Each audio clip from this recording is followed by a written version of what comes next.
नमस्कार, आपके साथ मैं हूं समीर अब्बास। मेरे साथ सुरभि शर्मा भी मौजूद हैं और आप देख रहे हैं देश का number 1 news channel TV9 Bharatvarsh. Hamas Israel के बीच जंग तो अभी भी जारी है। हालांकि युद्ध विराम की जो पूरी डील है, बंधकों की रिहाई की पूरी डील है, वो फाइनलाइज हो चुकी है। लेकिन सीज फायर होगा तो पर्दे के पीछे भी क्या कोई खेल चल रहा है? सीज फायर के पीछे साजिश आखिर कौन सी है? और कहीं ईरान विश्व युद्ध तो नहीं कराएगा? आज इन्हीं बड़े सवालों के साथ हम कर रहे हैं इस शो की शुरुआत। गाजा युद्ध के बीच आज दो बड़ी राहत की खबरें हैं, बंधकों की रिहाई और 4 दिन का युद्ध विराम। लेकिन यह सिर्फ दुनिया को दिखाने के लिए, असल में पर्दे के पीछे विश्व युद्ध की साजिश रची जा रही है, क्योंकि ईरान ने बेहद गुपचुप तरीके से लेबनान में हमास और हिजबुल्लाह के साथ सीक्रेट डील कर ली है। और बड़ी खबर यही है कि ईरान के उकसावे पर हिजबुल्लाह की तरफ से अब हमले भी हो रहे हैं तेज। वहीं इजराइल भी लंबी लड़ाई की तैयारी में है। सीज फायर से ठीक पहले IDF ने नॉर्थ गाजा से लेकर दक्षिण गाजा में विनाशकारी हमलों को अंजाम दिया है। और सीज फायर को महाविनाश की साजिश क्यों कहा जा रहा है? ईरान क्यों विश्व युद्ध की चाल चल रहा है? विश्लेषण के साथ एक एक डिटेल होगी आपके सामने। लेकिन सबसे पहले इस वक्त की सबसे बड़ी खबर, जहां गाजा में रात भर इजराइल ने बमबारी को अंजाम दिया है। जबालिया कैंप के आसपास हमलों की तस्वीर आपके सामने होगी, जहां पूरा जबालिया कैंप धमाकों से दहल उठा।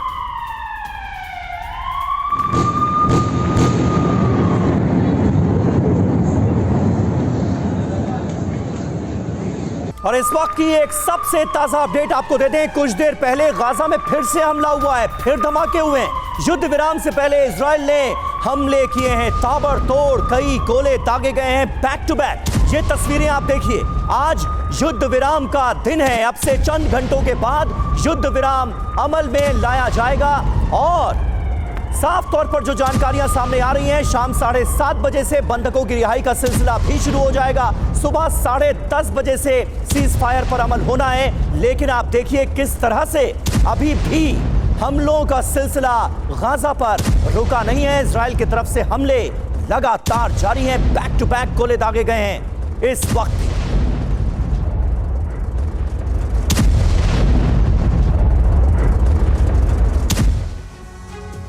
तो युद्ध विराम से पहले भीषण जंग, और यही है बड़ी खबर, जहां लेबनान पर इजराइल का विनाशक प्रहार हुआ है। लड़ाकू विमानों ने हिजबुल्लाह के ठिकानों पर बमबारी की है। हिजबुल्लाह के ज्यादातर ठिकाने तबाह करने का दावा किया जा रहा है।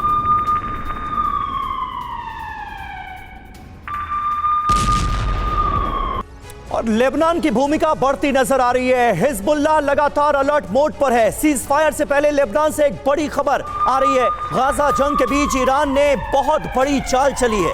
लेबनान में हिजबुल्लाह और हमास के साथ की है बैठक। ईरानी विदेश मंत्री की लेबनान में सीक्रेट मीटिंग हुई है और इस मीटिंग में कौन कौन शामिल था आप जानेंगे तो हैरान रह जाएंगे। हिजबुल्लाह का चीफ नसरुल्लाह और इस्माइल हानिया यानी हमास का प्रमुख, इन दोनों के साथ मुलाकात की है ईरान के विदेश मंत्री ने। गाजा जंग पर नए सिरे से रणनीति बनाने की खबर सामने आ रही है। ये उस मुलाकात की तस्वीरें हम आपको दिखा रहे हैं, जिसमें हिजबुल्लाह का चीफ नसरुल्लाह और हमास का चीफ इस्माइल हानिया भी मौजूद था और इनसे मुलाकात की ईरान के विदेश मंत्री ने लेबनान में ये सीक्रेट मीटिंग की।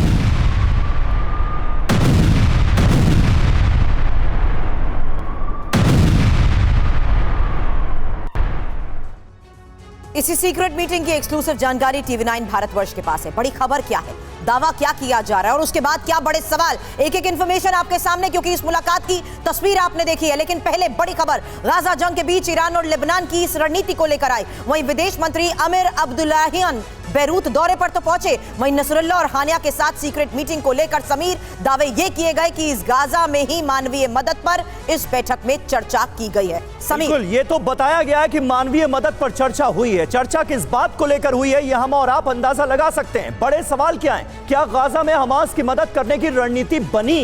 क्या हिजबुल्लाह को हमले तेज करने को कहा गया?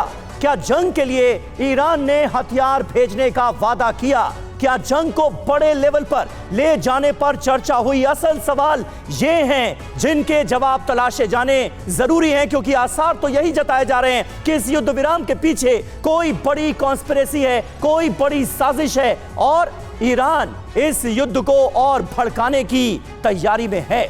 इस बीच लेबनान से इजराइल में भीषण हमले किए गए। इजरायली सेना के ठिकानों को बनाया गया है निशाना। ताजा हमलों में लेबनान सीमा के पास मटाट बैरक पर यह हमला अंजाम दिया गया। ये तस्वीरें आप देखिए, एक तरफ युद्ध विराम का जिक्र हो रहा है, युद्ध विराम की डील पर अमल होना है आज, और दूसरी तरफ लेबनान सुलगता हुआ नजर आ रहे हैं। यहां पर जंगी जमीन को एक्टिव कर दिया गया है इजराइल पर भीषण हमले के लिए। मेजर जनरल संजय सोय हमारे साथ मौजूद हैं रक्षा विशेषज्ञ के तौर पर। Air vice marshal OP Tiwari साहब हमारे साथ मौजूद हैं और हमारे सहयोगी विपिन चौबे इस वक्त वॉर जोन से लाइव हैं, तेल अवीव से हमारे साथ जुड़ रहे हैं। सबसे पहला सवाल विपिन आपसे जानना चाहूंगा, कितनी देर बाद यह उम्मीद की जा रही है कि सीज फायर हो जाएगा? क्योंकि अभी तो लगातार ताबड़तोड़ हमलों का सिलसिला जारी नजर आ रहा है गाजा पर। समीर, ठीक 21 मिनट बाद, क्योंकि इस वक्त विपिन यहां पर मैं आपको रोक रहा हूं, आप ही के पास दोबारा आता हूं, लेकिन इस वक्त जो तस्वीरें हमारे दर्शक टीवी 9 भारतवर्ष पर देख रहे हैं वो गाजा की लाइव तस्वीरें हैं, ताजा तस्वीरें हैं, और ये तस्वीरें साफ तौर पर इसकी तस्दीक कर रही हैं कि हमले लगातार हो रहे हैं। ये देखिए किस कदर भीषण बमबारी हुई है गाजा का। ये बिल्कुल ताजा वीडियो इस वक्त आपके सामने है टीवी 9 भारतवर्ष पर। ये एक्सक्लूसिव तस्वीरें आप देख रहे हैं गाजा पर हमले की। विपिन कंप्लीट करें। देखिए समीर, यहां पर इस वक्त इजराइल में 6:40 सुबह के हो रहे हैं।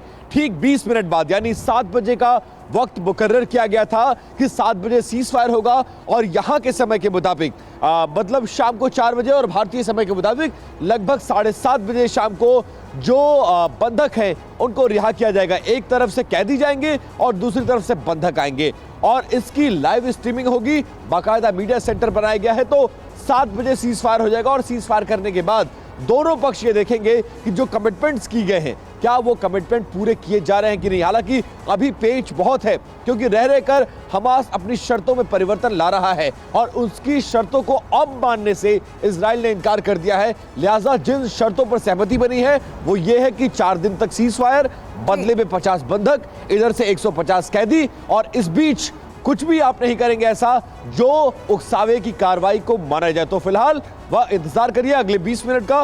20 मिनट बाद सीज फायर लागू हो जाएगा। 20 मिनट बाद वहां बजेंगे 7 और यहां होगा 10:30 बजे का वो वक्त। संजय सोई सर, एक तरफ उस प्रक्रिया की शुरुआत के 20 मिनट का विपिन यहां जिक्र कर रहे हैं, लेकिन उससे पहले ये लाइव तस्वीरें जहां लगातार हो रहे हमले, क्या आपको लगता है प्रक्रिया की शुरुआत हो पाएगी? सीज फायर, बंधकों की रिहाई, वहीं लगातार तेज होते हमले। नहीं सुरभि जी, वैसे देखा जाए तो एक बहुत अच्छी न्यूज़ है। आज जुम्मा या शुक्रवार का दिन है, तो एक महत्वपूर्ण दिन हो जाता है। अगर ये सीज फायर हो जाता है, जैसा कि अभी 20 मिनट बचे, तो मेरे ख्याल से होगा। लेकिन उससे पहले जो भारी बमबारी का मतलब ये है कि अगर इसका पूरा फ़ायदा इजराइल उठाना चाह रहा है कि लास्ट मिनट तक उनकी कमर तोड़ के रख रहे हैं कि दोबारा वो इस चीज़ की बात ना करें कि हमने ये कुछ और शर्त डाल दें बीच में या कुछ और अड़ंगा डालें, और जितना उनके पास रिसोर्सेज हैं, जितनी ज़्यादा से ज़्यादा कैजुअल्टी कर सकते हैं वो करने की कोशिश कर रहे हैं। क्योंकि 20 मिनट बाद फिर 4 दिन के लिए जब रुकेगा तब हमास को एक अच्छा मौका मिलेगा रीग्रुप करने का, इकट्ठे होने का, सांस लेने का, और शायद कोशिश होगी कि उनको कहीं बाहर से कुछ मदद मिल जाए, क्योंकि अभी तक घेरा डला हुआ है, उनके कहीं से कोई हथियार नहीं आ पा रहे। जो राहत की सामग्री आएगी उस चीज़ का हमास काफ़ी इंतजार करेगा। बिल्कुल बिल्कुल, हमास की कोशिश तो जाहिर है इन 4 दिनों में यही होगी कि वो अपने आप को रीग्रुप कर पाए, बड़े हमले के लिए तैयार कर पाए। लेकिन इस वक्त की तस्वीरें साफ तौर पर बता रही हैं कि कितने भीषण हमले गाजा पर इजराइल की तरफ से किए जा रहे हैं। और देखिए, बेरूत से ईरान के विदेश मंत्री की एक बड़ी धमकी भी सामने आई है। ईरान की तरफ से क्या कहा गया है, सुनिए। जंग को महायुद्ध में बदलने की चेतावनी दी गई है। गाजा युद्ध को मिडिल ईस्ट में फैलाने की धमकी दे रहा है ईरान। हमले नहीं रुके तो मिडिल ईस्ट के हालात बदलेंगे, ये साफ तौर पर बता दिया गया है। यानी इजराइल पर एक तरह का दबाव डालने की कोशिश ईरान की तरफ से की गई है कि गाजा पर हमले जल्द से जल्द रोके जाएं। इस युद्ध विराम के आगे की बात करता हुआ भी ईरान फिलहाल नजर आ रहा है, और ईरानी विदेश मंत्री दे रहे हैं धमकी।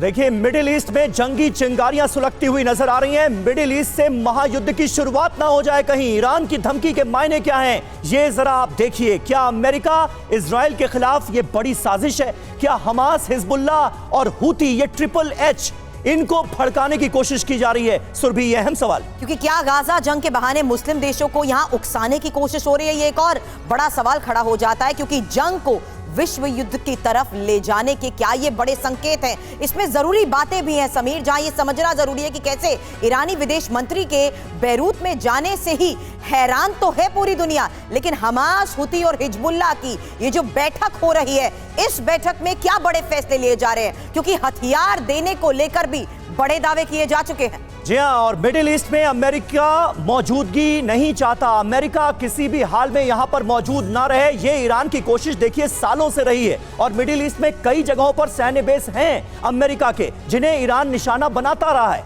अमेरिका की वजह से परमाणु हथियार बनाने में कितनी दिक्कतों का सामना ईरान को करना पड़ रहा है, इससे तो पूरी दुनिया वाकिफ है ही। और अब ईरान का ये role, OP Tiwari ji, Iran का जो रोल है वो कहा अगर ये जाए कि सबसे इंपॉर्टेंट है, तो मुझे लगता है गलत नहीं होगा। अब जिस तरह से इस सीज फायर के एंड पहले बेरूत में हमास और हिजबुल्ला के चीफ से ईरानी विदेश मंत्री की मुलाकात हुई है, वो क्या संकेत देता है? तो समीर, ईरान क्या चाहता है? अपनी सुप्रीमेसी और इस वॉर को इस रूप में लाना चाहता है कि ताकि मिडिल ईस्ट के जितने देश हैं इसके साथ आ सके।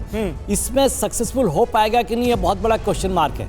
क्योंकि जो मिडिल ईस्ट के बाकी जो देश हैं, मे बी कतार हो या यूएई हो या सऊदी अरेबिया हो या जॉर्डन हो, ये सब में डेमोक्रेसी नाम की चीज़ नहीं है, एक रूलर बेस्ड है। ये देश अपने को नुकसान नहीं करना चाहते। ये देखा भी गया कि ये लोग इनके जो शरणार्थी हैं इनको भी वेलकम करना नहीं चाहते। लेकिन ईरान जो कोशिश कर रहा है, अभी जैसे बेरूत में गया हुआ है, उनको इकट्ठा कर रहा है। इसको तीनों फोर्सेज, तीनों जैसे आप 3H आपने सीधे डिफाइन किया, हमास और हूती, तीनों को जब तक ये अटैक कराता रहेगा, इन्वॉल्व रखे रहेगा, तब तक ये कन्फ्यूजन चलता रहेगा। और ईरान की भी स्थिति ठीक ठाक बनी रहेगी, बिकॉज ईरान प्रत्यक्ष रूप से लड़ाई में आना नहीं चाहता, कभी भी नहीं आना चाहता। लेकिन ये सब लोगों को इकट्ठा कर सके, इसमें बहुत बड़ा क्वेश्चन मार्क है। ये मुश्किल होगा, ईरान के लिए इतना मुश्किल होगा। लेकिन ईरान जिस तरीके से डिफरेंट पाबंदियों से पिछले कई सालों से घिर रहा था, इसका बदला लेने की कोशिश कर रहा है, लेकिन सामने आने की कोशिश नहीं कर रहा। ईरान ने कहीं ना कहीं वो पोस्टरिंग कर दी है, जिसके जरिए उसने न सिर्फ इजराइल बल्कि अमेरिका को भी सीधा संदेश दे दिया है। लेकिन महत्वपूर्ण है आज की वो बड़ी खबर, जहां सीज फायर की बात भी हो रही है, बंधकों की रिहाई की बात भी हो रही है, वहीं एक और सबसे बड़ी खबर जहां लगातार हमलों को अंजाम समीर दिया जा रहा है। और खबर यह भी है कि गाजा जंग पर ईरान की एक और रणनीति को लेकर बड़े दावे किए जा रहे हैं, क्योंकि ईरानी विदेश मंत्री की लेबनानी नेताओं से मुलाकात को लेकर खबरें मिली हैं। लेबनानी पीएम नजीम मेकाती के साथ बैठक हुई है और गाजा जंग पर दोनों नेताओं के बीच चर्चा को लेकर खबर बढ़ी है। हालांकि लेबनान संसद के स्पीकर के साथ बैठक हुई है और इस बैठक के क्या संकेत हैं, ये जानना और समझना जरूरी है, क्योंकि जंग पर दोनों नेताओं के बीच जिस तरीके से चर्चा हुई है, सवाल बड़ा है, क्या ईरान विश्व युद्ध कराएगा?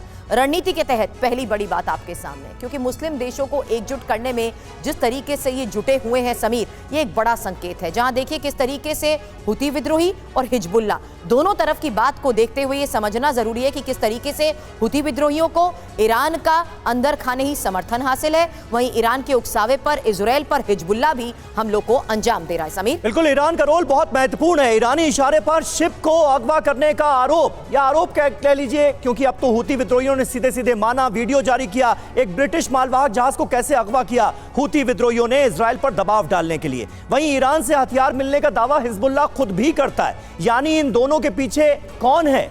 हूती और हिजबुल्ला किसकी शय पर इतने बड़े हमलों को अंजाम दे रहे हैं? जवाब सिर्फ और सिर्फ एक है सुरभि, ईरान। संजय सोई सर, अब ईरान और ईरान की ये भूमिका युद्ध के इस हालात के बीच में, और ये जो पोस्टरिंग और मीटिंग्स की तस्वीरें जारी कर बड़े संकेत दे रहे हैं, ये किस और इशारा कर रहे हैं? क्योंकि मिडिल ईस्ट की इस डिप्लोमेसी को समझना और उसमें ईरान की भूमिका को समझना बहुत जरूरी है। नहीं, देखिए सुरभि जी, ऐसा है कि ईरान ने काफ़ी कोशिश की थी OIC की मीटिंग, और बार बार भी कई बार उन्होंने जैसे पुकार लगाई कि सभी देश इकट्ठे हो जाए, लेकिन काफ़ी देश समझ रहे हैं कि ईरान की चाल क्या है, किस प्रकार से वो गेम खेल रहा है। तो यहाँ पर अब लास्ट में इन्होंने जो मीटिंग हुई है, ये बड़ी इंपॉर्टेंट मीटिंग है इस समय में, कि हमास का नेता इस्माइल हानिया और नसरुल्लाह और ईरान के विदेश मंत्री, क्योंकि इस समय में सीज फायर की बात चल रही है, तो इसका क्या इफेक्ट होगा और क्या हमास का मोराल डाउन हो रहा है। इस समय में हमास की लगातार काफ़ी कैजुअल्टी हो रही है, मारे जा रहे हैं, इजराइल की सेना अंदर बढ़ रही है। दूसरी तरफ से ईरान ने यह भी दावा किया है कि ये सीज फायर का मतलब है कि पैलेस्टीनियन की जीत हो गई है। उन्होंने ये भी दावा किया, इसको एक विजय के तौर पे देख रहे हैं कि इजराइल कुछ नहीं कर पाया, जो अपने उद्देश्य थे उससे पूरा नहीं हो पाया, और यहाँ पर देखिए हम मजबूर कर दिया उनको सीज फायर करने पर। तो यहाँ एक बात यह है, दूसरी बात हमास का मोराल हाई करने के लिए, तीसरी बात हिजबुल्लाह की कब एंट्री कराएं, क्या हिजबुल्लाह पूरी तरह से अंदर आएगा या इस तरह से फायर करता जाएगा। देखा जाए तो उनकी जो फायर का नंबर बढ़ते जा रहे हैं लगातार, उनका पोस्ट के ऊपर। बिल्कुल सही बात है संजय सॉय साहब। और देखिए इस बीच वेस्ट बैंक से एक अहम खबर आ रही है। गाजा के बाद वेस्ट बैंक में भी हमले हुए हैं। इजरायली सेना ने मिसाइल से वेस्ट बैंक के इलाके को बनाया है निशाना। नेबलस के पुराने इलाके पर कैसे की गई बमबारी, ये तस्वीरें आप देखिए। हमले के बाद कई इमारतों में आग लग गई। रिहायशी इलाका जिसे बनाया गया निशाना वेस्ट बैंक में भी इजराइल की तरफ से, ये तस्वीरें देखिए।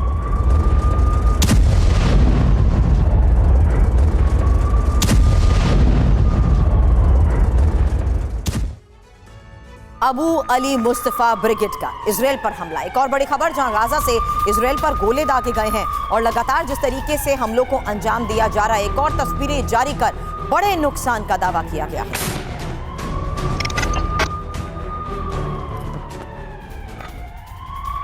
और इजराइल के रक्षा मंत्री योव गैलेंट के बयान को लेकर भी खबर बड़ी है, क्योंकि 2 महीने तक जंग जारी रहेगी, ये बात गैलेंट की तरफ से कही गई है। हालांकि हमास के खिलाफ जारी रहेगी ये जंग, दोहराया गया है। युद्ध विराम के बावजूद जंग होगी, और उसी आधार पर समीर आज हम चर्चा कर रहे हैं, जहां युद्ध विराम की प्रक्रिया को लेकर शुरू हो चुका काउंटडाउन।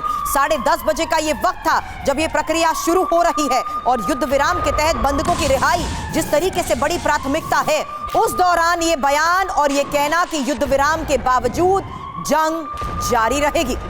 बिल्कुल बड़े अजीबोगरीब हालात नजर आ रहे हैं। एक तरफ गोला बम बारूद बरस रहा है गाजा की धरती पर, और दूसरी तरफ युद्ध विराम, और इसीलिए यह कहा जा रहा है कि इसका भी विनाशक अंजाम मुमकिन है। योव गैलेंट रक्षा मंत्री हैं, कहते हैं हमास के साथ 2 महीने तक लड़ाई की उम्मीद है। 2 महीने तक युद्ध विराम के बाद बहुत विनाशक जंग होगी, ये अभी से देखिए साफ किया जा रहा है। इजरायली सेना का जो रुख है, हमास के साथ कमजोर समझौता किया गया है। ये बात बार बार सामने आ रही है कि आईडीएफ का रुख अलग है। वॉर कैबिनेट में जो फैसले हो रहे हैं उसमें भी मतभेद हैं।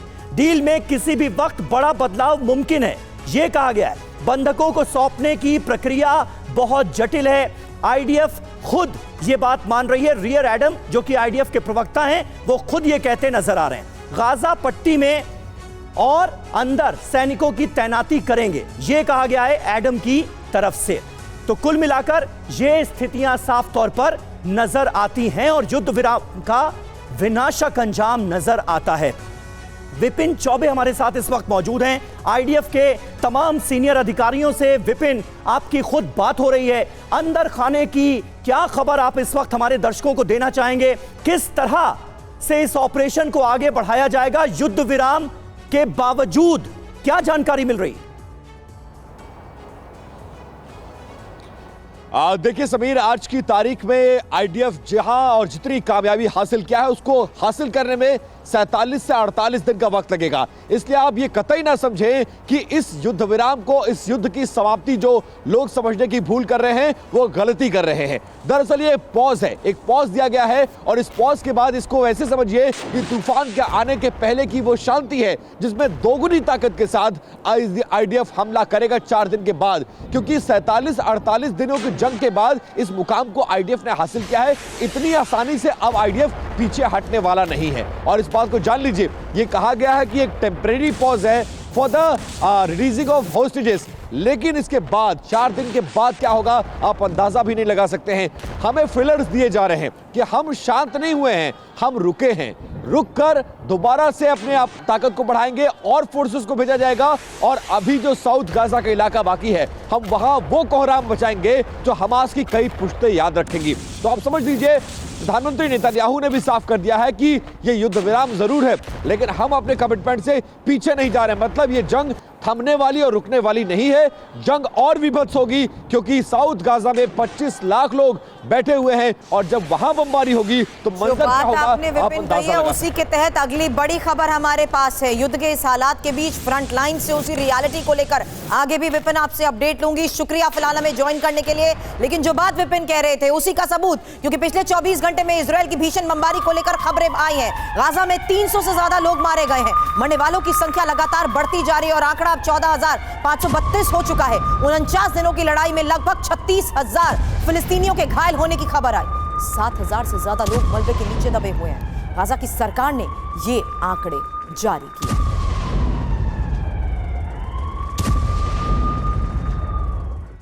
और वहीं सीज फायर से पहले इजरायली सेना की तरफ से एक बड़ा बयान सामने आया है। सीज फायर के दौरान भी गाजा में ही मौजूद रहेगी इजरायली सेना।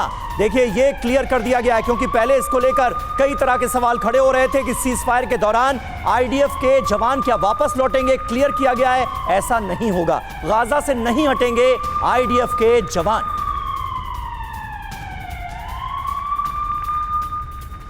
तो विनाशक ट्रेलर जारी है, आगे जंग विध्वंसकारी है ये कहा जा रहा है। किस बुनियाद पर ये जरा समझिए।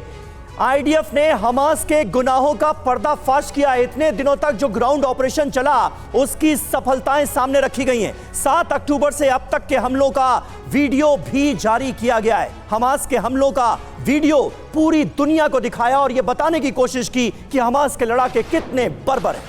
हालांकि ये जो तस्वीरें समीर आप उधर दिखा रहे हैं, नागरिकों पर हमले के ये वीडियो दुनिया के सामने आईडीएफ ने रखे हैं, ये बताने के लिए कि किस तरीके से हमास ने इस बर्बरता को अंजाम दिया है। हमास ने इजराइल पर 10,000 रॉकेट दागे हैं और ये देखिए वो तस्वीरें, क्योंकि इजराइल के खिलाफ हमास की साजिश खोलने की ये कोशिश इस वीडियो के आधार पर समीर की गई है। और मायने क्या है समीर?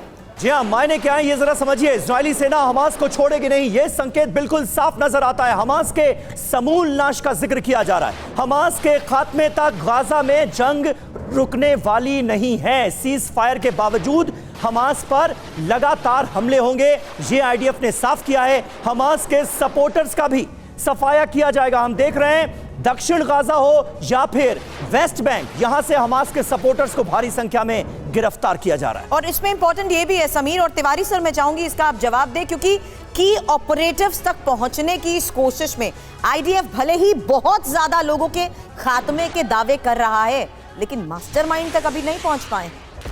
सुरभि, मास्टरमाइंड तक पहुंचना इतना आसान नहीं है, लेकिन इजराइल इस हीट ऑफ मोमेंट मतलब अभी तुरंत पहुंचना मुश्किल है, लेकिन इजराइल का जैसे इतिहास रहा है वो कभी छोड़ेगा नहीं। हानिया को कभी न कभी तो टारगेट करेगा जिस तरीके तो फिर कैसे होगा सर हमास का खात्मा? हमास का खात्मा देखो बेटा, हमास का खात्मा, टेररिस्ट एक्टिविटी का खात्मा पूर्ण रूप से खात्मा जब ही होता है जब उसकी टेरर फंडिंग खत्म हो जाती है। वो ये असंभव, आज के जमाने में असंभव है। ओनली थिंग है इनका इंफ्रास्ट्रक्चर, इनका टेररिज्म का इंफ्रास्ट्रक्चर, इनका जो वेपन्स है, लगातार जारी है।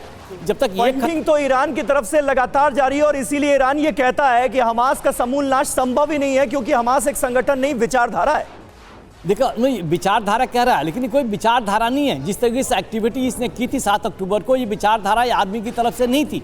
इस विचारधारा के खिलाफ ही है, ये कहना कुछ भी चाहे। लेकिन इस तरह की एक्टिविटी को बंद करना, अगर लोगों को लोकल जनता को पता चल जाए कि हमारा बेवकूफ़ बना के हमें लड़ाया जा रहा है, फॉल्स नैरेटिव में हमें लड़ाया जा रहा है, तब इनकी जो कैडर होगा, हमास का कैडर कमजोर करना है, इनका जो इंफ्रास्ट्रक्चर हमास के कैडर को कमजोर करने के लिए महज गाजा स्ट्रिप में हवाई हमलों के जरिए इंफ्रास्ट्रक्चर को तबाह करने से क्या यह मुमकिन हो पाएगा? जो बात समीर ने कही उसी के मुताबिक आंकड़े रख देती हूं। ईरान से 833 करोड़ की फंडिंग होती है और जितने भी ईरान की आइडियोलॉजिकल पार्टनर्स हैं वो भी चाहे वाया कतर या कहें कि कतर के जरिए वाया यूएन बड़ा सपोर्ट 3,000 करोड़ का कर रहे हैं और सिर्फ उसके टैक्सेस के जरिए ही 6,000 करोड़।